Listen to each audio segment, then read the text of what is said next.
কসম আল্লাহ, কোরআনুল কারীমের মধ্যে আছে।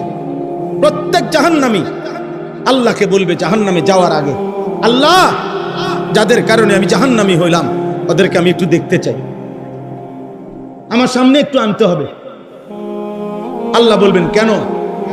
আল্লাহ তাআলা বলেন ওই নাফরমান বান্দা বলবে, আল্লাহ যাদের কারণে আমি জাহান্নামী হয়েছি আজকে আমি এখানে তাদেরকে আমার পায়ের নিচে ফেলে তাদের ঘাড় এবং গর্দানের মধ্যে পাও রাইখা মুড়াইয়া এরপরে আমি জাহান্নামে যাব।